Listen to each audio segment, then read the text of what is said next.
Alright, hopefully you guys will be able to hear me. Hold on just a second, let me shut some things down. Alright. Some background noise. Looks like I gotta shut that volume down. Alright, I had 15 minutes to do all this. And still running a little late. That's okay, no one's in here. So today, what are we going to talk about? Well, let me describe the show. First of all, it's a cafe-style news show. That means if there's something going on in the news, we talk about it. You know those old-timers that sit in the cafe and whine and complain, wax nostalgia about the good old days and how kids are rotten nowadays. That's kind of what we do here. I don't complain so much about the kids. In fact, I really like the kids nowadays. I have a lot of hope. When I was their age, we didn't have the cojones to do some of the things that they're doing to right the wrongs that my generation have just let go. And past generations that are still clinging to life have wrought on American society. So good luck to those guys. And I really like them. And you can stand on my lawn all you want.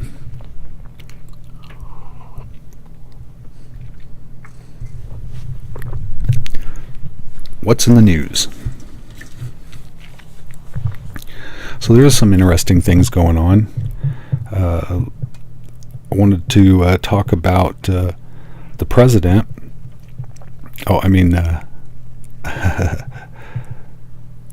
The president.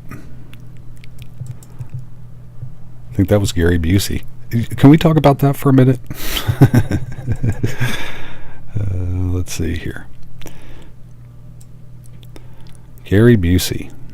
We all know he's a hot mess. That's fine. We love him for it. He's not running the country. This guy is.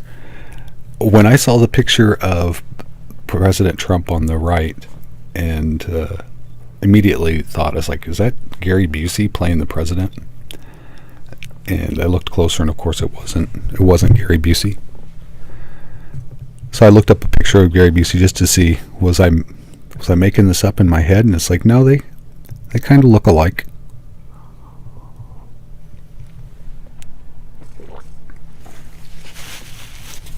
You might be able to say that the picture on the left is like after COVID, and the picture on the right is COVID.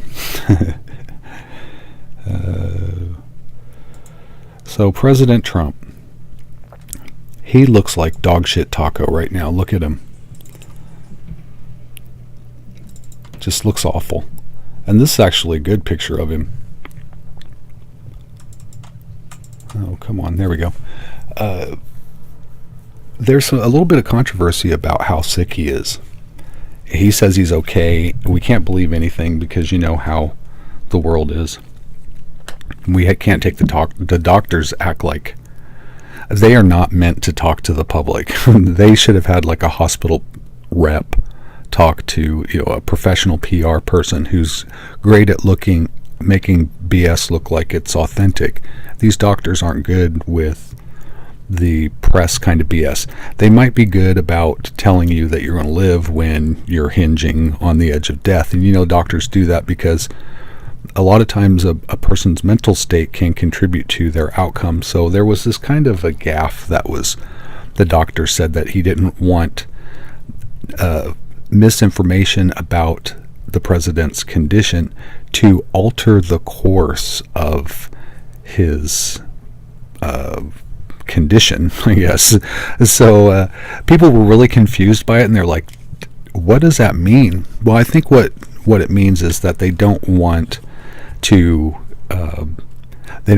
word to get out that it's okay, and the president be like, oh, it's okay. This kind of weird feedback that happens. I think that's what they were trying to avert there. I don't know.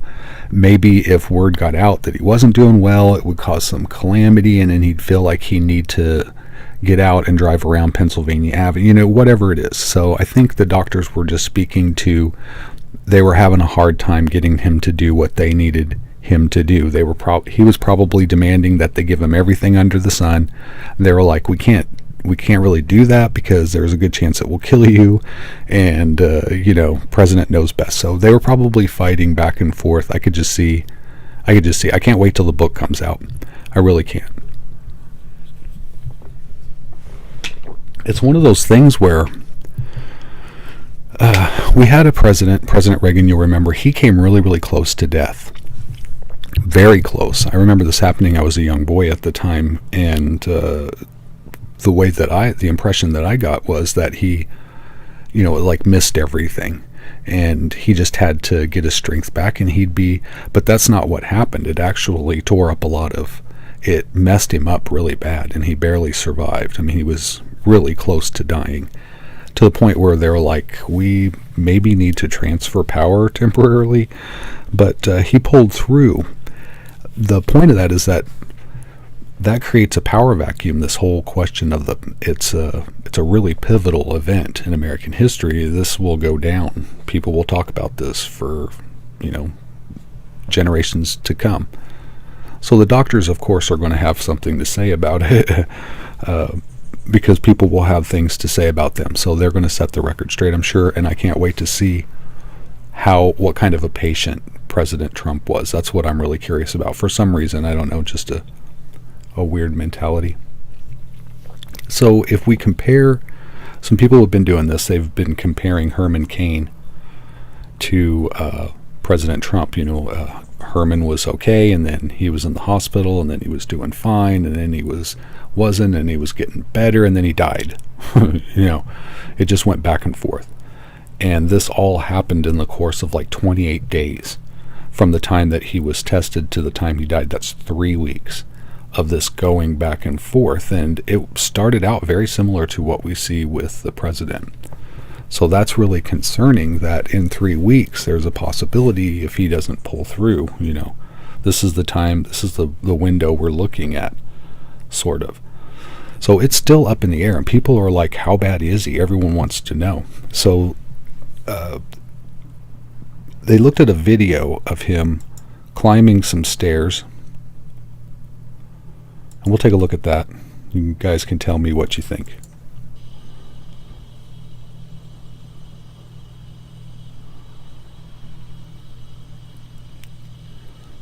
Looks like this is from The Guardian. Looks like he is struggling to breathe. His chest is coming up and down. He's breathing through his mouth, kind of, and trying to draw through his nose, but he's always had problems there, right? The Sudafed. So, it looked like he was maybe having some problems, but right before the beginning of that clip, he climbed some stairs. The guy is 70 years old, so you can expect he's not going to be just smooth as a cucumber. Is it smooth? Is a cucumber smooth? Cool as a cucumber. When he gets to the top of those stairs, he's going to be breathing a little bit. But people were describing his breathing as gasping for air, grasping for breath, panting, struggling, carping, gulping. It was just every word you can think of for struggling to breathe, and I think that's what people are focusing on right now. And there's questions about whether or not he was on oxygen or not. I'm not sure what difference that makes, other than it's kind of a cover-up of his condition, but you can expect that. It's a world leader of a major power. He wants to present an air of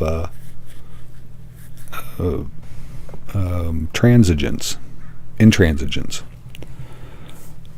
that he's not going anywhere.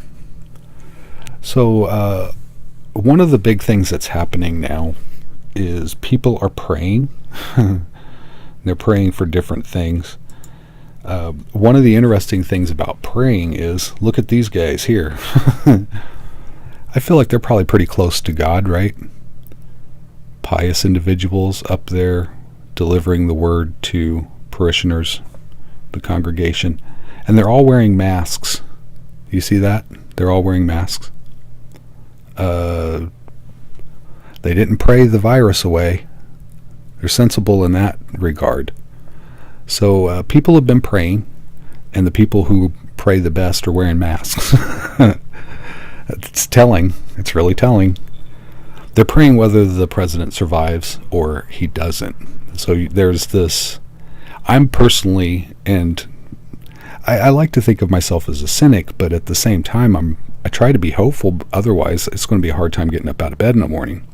So I'm hopeful that on election day, the president isn't going to do as well as he thinks, and his followers are going to find out that they're not as strong in numbers as they thought they were. That's my belief, that's my hope, that people are good. But it could turn out to be the opposite. We just really don't know at this point. So there's a chance that if the president survives, that he'll live 4 more years as president. So there are people that are praying for this as an opportunity to level the playing field, I guess, and take that variable out of the equation. In principle, that's the ends justifies the means kind of thing, and I'm not comfortable with that philosophy. it may work out, but it can be used against you, so you have to really take the high road, just so everyone knows, like, we're just not going to do that. We're not going to pray that the president dies just to make things easier on election day. That's just not right. It's so rigged, and it isn't even about voting. The ballots and that'll probably be the most honest part of the entire process, is people voting. That will be the most straightforward, because that's the one that people focus on. But the cheating and everything happens long before anybody's name gets on a ballot. There's the just unreal amounts of money that will bury any opponent. Any opposition to the power class just gets buried in ads. You'll never know they exist. And if you do, they'll get smeared so bad that you won't want anything to do with them. So by the time anybody gets to the ballot, they've already been vetted by the power class. So you're not being really represented by anyone you're voting for. What you get is just platitudes and just empty words, that no policy, nothing that's really going to help you in your life day to day. It's like you pay for the government, but it doesn't exist for you. And that's the reality that people are kind of subscribing to. But I'm hopeful that that's, that it's just not such a cynical world. That's what I'm kind of hopeful about. So I'm praying for the president's recovery. Oops, wrong one. So I wanted to do this scroll. Take that Pope off of there. The scroll, is this it here? Yes. You see these names. Here's all the people at the White House. It is a vector for infection right now. The White House is. I expect in the near future they'll probably put one of those giant circus tents over the top of it and just completely fumigate it down to the wood. Look at it, just everybody. So what's interesting about all these names of people infected in the White House is that these are, by and large, the people who are in support of opening schools, opening states, restaurants, bars, movie theaters, all the places that is going to end up with people getting sick. And we can see from the White House, I would hope that they're following. We all know they aren't, but ideally they would be. So if the White House ideally is supposed to and isn't, how do we expect that from anything else? A movie theater, a restaurant, schools? Can we expect a standard that's higher than what the White House has? So that's just a complete fantasy of opening things up and thinking that's going to work out right. And we've already seen that schools have shut down the same day they've opened, or they've been open for a couple days and then they shut down and everybody's back at home again. And the resources it takes to open school and then close it and open it and close it and open it, you could hire teachers for the amount of money that it takes to do that all the time. So that is just a waste of resources. We need to get our stuff together when it comes to that. We've had all this time since the beginning of the year till now for educators to come up with a long-term plan, because everyone knows this isn't going to go away next year. It's not going to go. It'd probably be another 2 years or so before this starts to whittle down into something that resembles what life was before. And then that may never happen. We just don't know. It's still kind of too early to tell. So that's worrisome in a way.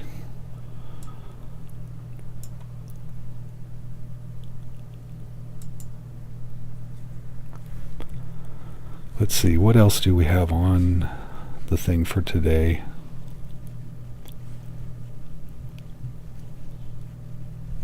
I think that was it. How sick is the president? Is he going to have an outcome that's better than Herman Cain? Hopefully, really hoping he does. And I'm hoping he does because I'm kind of a believer in it's going to show up at the polls. But a lot of people, and rightly so, just don't believe that it's fair enough before it gets there. The people we're voting for aren't really going to do anything to help us. Average guys. They're not. We've already seen the bungling, the incompetence, the abdication. It's just all over the place. So we really can't turn to our leaders for help, which is a shame because that's what they're there for. If they're not going to help us, then why are they there? Because they're helping a certain segment of the population. And maybe that'll lead into another conversation. That one more thing here that people are starting to talk about. I usually like to talk about political news, but because I'm a businessman and an artist and a capitalist, I hate to say it, I'm a good capitalist, though. I like to talk about the economy, or at least look at the economy, and now they're talking about with this, I don't know what it's, $9 trillion or $19 trillion or $90 trillion, I don't know, it's an insane amount of money that the Fed has printed. And people are saying, well, that's going to lead to hyperinflation because we have all these dollars, and there's been no GDP tied to those dollars for this year. Pretty much, we're borrowing money essentially from the future, and all these dollars. When we print dollars, what the economy is doing is it's trying to get money to move around. So you use dollars for that to move around. Otherwise, it's just a number on a ledger, and it doesn't really do anything. So there's too much money in our economy that's on a ledger, and there's not enough dollars moving around among individuals in the economy. And that's why we don't see hyperinflation right now, because there just isn't. It looks like there's a lot of dollars there, but there really aren't dollars moving around in the economy. So that's going to keep hyperinflation down because people just don't have the money to buy things. So it's not taking away from the supply, and you don't have that increased price because of the supply-demand dynamic. So I feel like for now, hyperinflation it's not going to be a thing just yet. However, if at some point in the near future, the Fed doesn't pull those dollars out of the economy, pull them back, get them back somehow, I'm not sure how, but get that money back, then by the time all that cash does make it down to the individual level, it's going to be too much. People are going to have, they're going to be able to buy things, but there's not going to be things to buy. So it's going to be a weird thing. And that's where you get hyperinflation, because people have a lot of money, but there's not a lot of things to buy with that money, and then that makes the price of everything just kind of go up. So that's something to watch in the future. I think in the next 6 months we're going to know whether or not that's going to happen. But the really strange thing about the economy right now is that in the United States we have essentially two economies. We have a Wall Street, the investor class economy, and then the corporations that are all tied to that. And then you have the working class economy. This is everybody else who's buying socks and washing machines and cars and all the other things that make the economy go. And those two are not linked up in any way. So I'm not sure. I just don't have the brains. I wasn't trained that. I wasn't showed it. I wasn't taught it in college when I learned about economics. When I learned about it, those two things were tied together. But as I'm learning now, and as everybody else is learning in this K-shaped recovery, that There are two separate economies in the United States. They're not linked up. And the reason why they're separate is so that one side is shielded from the other. The power class, the corporate side, the investor class, they're shielded from the damage of a failed economy, because they know in a capitalist system, every 7 to 10 years, you're going to have a big downturn or bubble or something like that. And they don't want to lose money. They've made all the gains over 7 or 8 years. They want to keep those. So they position themselves so that they're shielded from that downturn, and then it's the everyday working class economy that really takes the hit. This has been going on for about the last 20 years that I've been following it, and it's probably been going on before, but in a smaller kind of scale. But here recently, in the last 20 years, people just on average don't have the skill to even know what's going on, so they just have to take economists' word for it. I don't take economists' word for it. Economists are like weathermen. You can know about the physics of weather, but that doesn't mean you're going to be able to predict the weather really well. And that's what economists are. They're people that know the pillars, the fundamental dynamics, but being able to interpret that information is really just an art. It's not a science so much, and it requires so much interpretation, and things can turn on a dime. So when our government and our advisors listen to economists, it's a fugazi. It's total fake smoke and mirrors bullcrap. No one believes economists. Don't even believe what I'm saying, because it could be completely wrong. But give you some idea of the things that are just up in the air now. There's too much volatility. There's too much uncertainty right now for the stock market to be doing as well as it's doing. The only way they're going to do that well is by investing in these disaster stocks. Basically, whatever sector is going to boom because of the bad things going on, that's where you invest, and you pull out of things that are going to do bad. So, you're pulling out of restaurants, you're not investing in restaurants, now you're investing in textiles, people that make masks, stuff like that.